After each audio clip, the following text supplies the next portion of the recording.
Mirë se erdhët në episodin e radhës në Të disha po të kesh më mirë të dyja.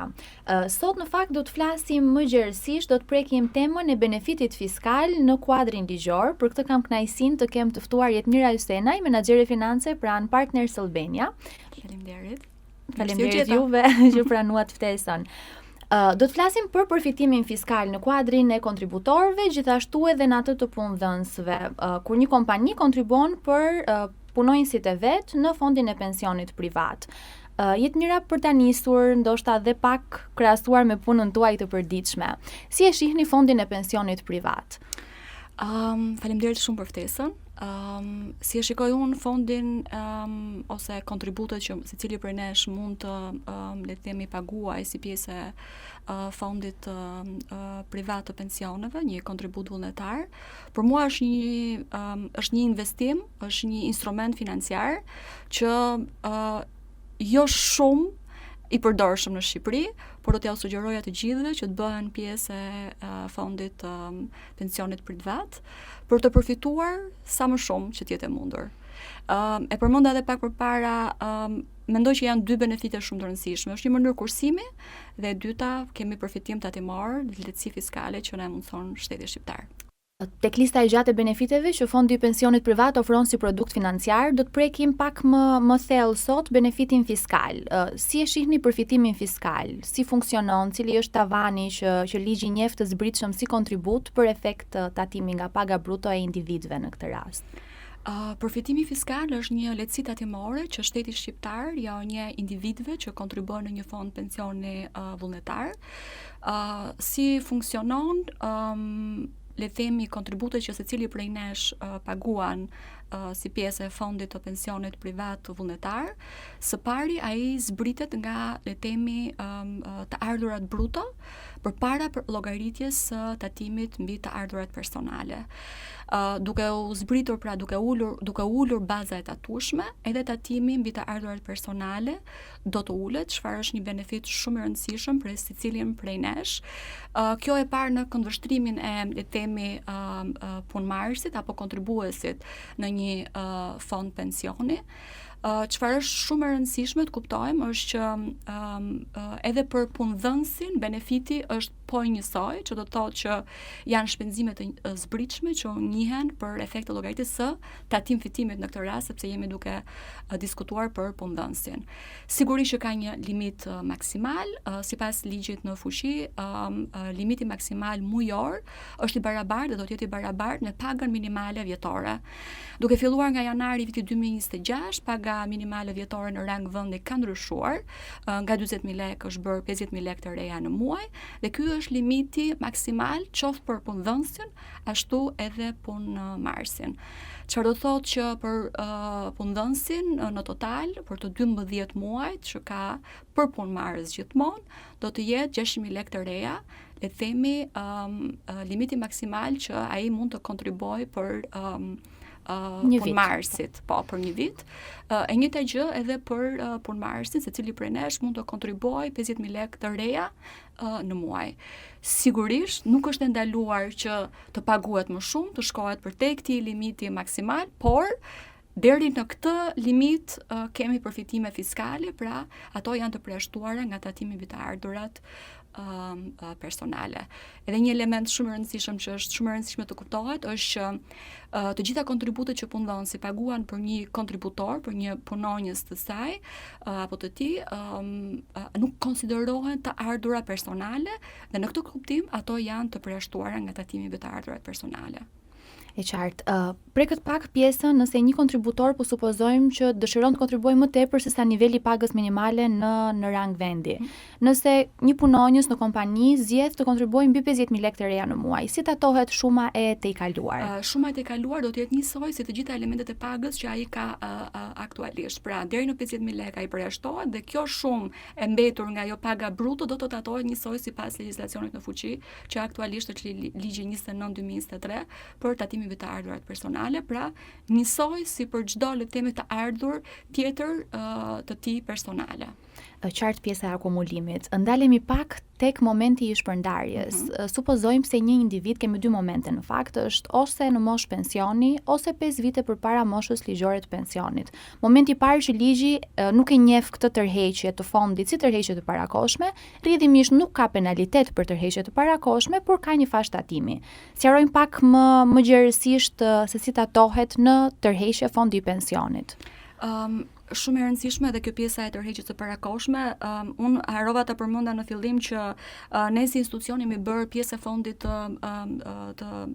fondit pensioneve private, jemi bërë që nga viti 2018. Dhe e kam pasur një nga pyetjet më të shpeshta që më bënin punonësit dhe ka qenë një prezantim shumë i gjatë qoftë edhe nga institucionet përkatëse le të themi në këtë rast Credit Invest, por edhe ne si punëdhënës që shkuam në detaje për t'i bindur dhe për të kuptuar rëndësinë, sepse ne në zyrë kemi matching funds, që do të thotë që aq sa kontribon le të themi individi për veten, aq kontribon edhe kompania. Dhe një nga pyetjet më të rëndësishme ka qenë e para nëse mund ta pezulloj për një afat kohor, sepse sigurisht mund të ndodhin ndryshime në jetën tonë. E dyta, çfarë ndodh nëse unë e tërheq para kohe? Dhe personalisht kam pasur një nga rastet e stafit që e kanë tërhequr para kohe. Ajo çfarë duhet kuptojmë është që në arritjen e moshës së pensionit funksionon njësoj, personi vendos ta tërheqë në mënyrë të menjëhershme apo në pagesa periodike. Kjo do të jetë në vendimin që do të marrë individi në momentin që le të themi mbush moshën ligjore për pensionin. Sigurisht nëse ndodh përpara do të ketë penalitete. E para që do humbi le të themi lehtësinë tatimore që ka përfituar deri në atë moment dhe penalitetet që do të jenë nga le të themi nga administruesi i fondit të pensionit që në këtë rast flasim për Credit Invest. Kështu që penalitetet janë tatimi e para llogaritet për gjithë pjesën e fashës që ai nuk ka paguar do të tatohet nëse tërhiqet përpara kohe, dhe kur flasim për tërhiqjet para kohe gjithmonë llogaritet pagesa e parë që është bërë për fondin e pensionit. Dhe penalitetet janë të ndryshme, ne nuk mund të shkojmë edhe në detaje, por ideja është që ka disa fasha. Përpara, domethënë deri në 5 vjet nga data e pagesës së parë, paguam 15% penalitet, nga 5 deri në 10 është 10%, nga 10 deri në 20 është 5%, 2% vjen në rënje. Në rënje gjithmonë deri në 0 kur jemi në ato fasha që juve i përmendët më përpara që kanë lidhje me arritjen e moshës së pensionit. Edhe detaj shumë i rëndësishëm që duhet kuptojmë është në rast se personi ka një paaftësi të përhershme në punë, ai njësoj si personi që ka le të themi arritur moshën e pensionit do të mund të përfitojë direkt fondin e pensionit pa penalitete, sepse është i paaftë për punën, në këtë kuptim është me 0 tatim. Në rastin se një individ zgjedh që shumën e vet që ka të akumuluar në fondin e pensionit arrin, po themi, moshën ligjore të daljes në pension, dëshirojnë që këtë shumë ta marrin në formë pagesash mujore periodike. Si tatohet kjo vlerë? Tatohet kontributi që ai ka derdhur? Ka të përcaktuar në ligj datim vetëm për interesin? Nuk e di nëse keni pas në një rast të kompania. Jo, akoma. Këtë rastin akoma kam pasur rastin që janë tërhequr përpara 5 viteve, edhe limit shumë i rëndësishëm edhe përpara 2 vjeçar, përpara le të themi që nga momenti i pagesës së parë, kur në rastin e punëdhënësit ai mund ta tërheqë fondin mbrapsht dhe ta kthejë në llogarinë e tyre dhe mos ta marrë punëdhënësi. Punëmarrësi. Në lidhje me arritjen e moshës që diskutuam, në momentin që arrihet mosha ligjore për pension, kontributet e derdhura nuk janë të tatueshme, vetëm le të themi kthimi që ka përfituar është i tatueshëm sipas legjislacionit në fuqi në momentin që ai le të themi nis të shpërndarjen e vlerës që ka totale në fond. Pra ka një diferencë tatimore nëse tërheqja bëhet në formë periodike ose nëse këtë kontribut zgjedhim që ta marrim në pagesë të menjëhershme. Te pagesa e menjëhershme, ritheksojmë edhe një herë që tatohet sërish mbi totalin, vlera që ata kanë të akumuluar në fondin e pensionit, për aq kohë sa gjatë akumulimit është bërë i zbritshëm kontributi për efekt tatimi mbi të ardhurat personale. Për të kaluar pak më konkretisht tek rasti i institucionit tuaj, duke qenë se ju keni të ndërtuar tashmë një skem profesionale në fondin e pensionit me kontribute nga të dyja palët, dhe ju si punëdhënës dhe secili nga individët si punëmarrës. A keni pasur pyetje nga stafi në lidhje me produktin, ndoshta edhe përgjatë viteve që ata janë tashmë antarë në fond, ose kur një staf i ri paraqitet në kompaninë tuaj për të filluar marrëdhënien e punës, si e sheh benefitin që ju ofroni? E përmenda pak që ne kemi prezantuar si një le të themi benefit për stafin që punon për Partners Albania, e thash që e kemi filluar që në 2018 dhe e kemi prezantuar për ta. Fillimisht ka pasur shumë pyetje dhe po shikoja pak përpara se të vija këtu le të themi njoftimin vjetor që marrim le të themi për balancën dhe mendoj që është strukturuar në mënyrë shumë të mirë për secilin prej nesh të marrë informacionin e duhur, le të themi për të gjitha pyetjet që na lindin. Dhe theksoj që pyetjet më të shumta kanë qenë ato fillime kur ne prezantuam le të themi fondin e pensionit privat.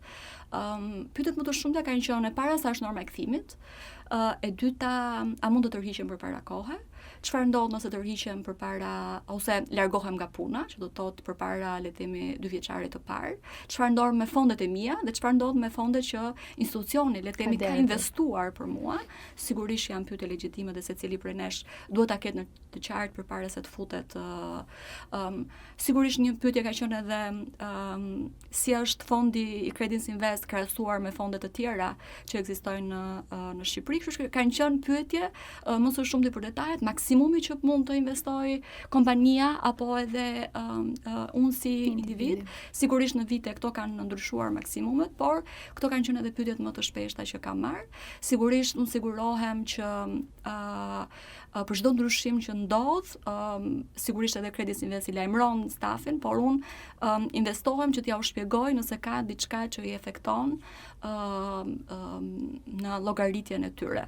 Një detaj i rëndësishëm është që pyetja që më bëj ishte pse un kam investuar 10.000 lekë të reja po them, dhe në pagën neto më është efektuar për më pak. Eksakt sepse skuptoni këtë përfitimin fiskal që në neto është le të themi grosi që ti paguan për fondin e pensionit minus atë përfitimin tatimor, dhe në net i gjithmonë më pak se sa vlera që ke investuar në fondin e pensionit privat.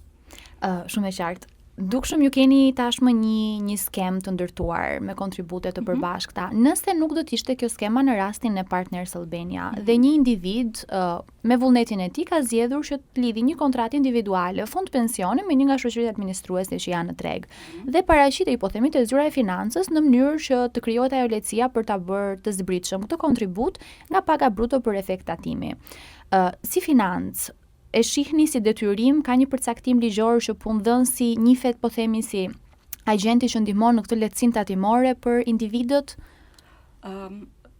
Po, ekziston një detyrim ligjor që punëdhënësi duhet të funksionojë si një agent tatimor për deklarimin e listë pagesës. Është një përcaktuar në ligjin 27 për tatimin mbi të ardhurat 29 2023 për tatimin mbi të ardhurat personale, dhe e detyron punëdhënësin që të le të themi zbresi pjesën e kontributit. Ajo çfarë duhet të ketë parasysh një punëdhënës është duhet të ketë informacionin dhe dokumentat suportues për të ndërmarrë një veprim të tillë. E para duhet të jetë kontrata e fondit që ka nënshkruar individi apo punëmarrësi në këtë rast me le të themi kompaninë administruese për fondin e pensionit. Do sigurohemi që kemi të bëjmë me një kompani të licencuar, sepse mund të ndodhen edhe gabime të tjera. Edhe element shumë i rëndësishëm është pagesa. Në rastin kur do të është bërë pagesa nga individi, duhet të ketë edhe konfirmimin e pagesës, por më së shumti ajo çfarë duhet kemi parasysh është që kur bëhet pjesë e payrollit kjo, detyrimi për ta paguar le të themi fondin e pensionit i lind punëdhënësit që këto shumë e mbajtur nga paga t'ia kaloj edhe fondit le të themi të pensionit.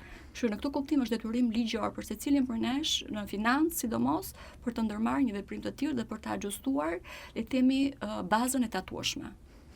Si dokumentohet llogaria e fondit pensionit privat për efekt auditimi nga tatimet?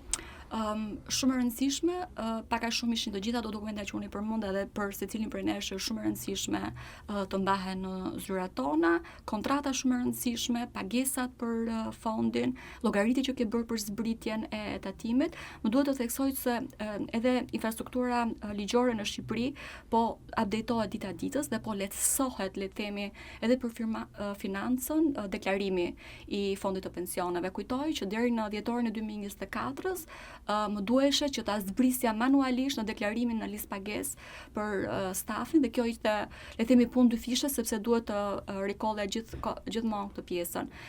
Duke filluar nga janari 2025 është lehtësuar sepse tashmë ne kemi një le të themi kolon të dedikuar për fondin e pensioneve, çfarë bën shumë të rëndësishme këtë pjesë edhe lehtëson edhe ne punën dhe jemi më të në qetë në atë mënyrën e kalkulimit të tatimit për të ardhurat personale. Nëse më lejon, doja të bëja një ndarje midis, le të themi, kur kemi të bëjmë me një punonjës që do të zbritet nga kjo paga bruto që ne bëjmë në listë pagesë dhe në rastin e të vetë punësuarit. Sigurisht në të dyja rastet individi përfiton lehtësi fiskale, absolutisht, vetëm ndryshon pak mënyra se si deklarohet. Në rastin e një të vend punësuari, në ndryshim nga pjesa e pagamarrësit, le të themi, që vjen përmes një institucioni, ai e paguan pjesën e kontributit mujor apo edhe një pagesë të menjëhershme, sepse edhe kjo është zgjedhje, secili mund ta bëjë. Është fleksibël, vendos që ta bëjë në një pagesë apo në pagesa periodike mujore, varet sipas dëshirës. Vetëm se në rastin e një të vetpunësuari, kur të bëjë deklaratën vjetore të të ardhurë, të bëjë edhe deklarimin e, le të themi, të kontributeve për fondin e pensioneve, në mënyrë që të marrë edhe benefitin fiskal për bazën e tatueshme. Shpresoj që të kemi qenë shumë qartë edhe për dëgjuesit. Ju falenderoj shumë për gjithë këndvështrimin profesional që keni ndarë me ne sot. Faleminderit juve. Bashkë do të dëgjojmë në episodin e radhës. Faleminderit.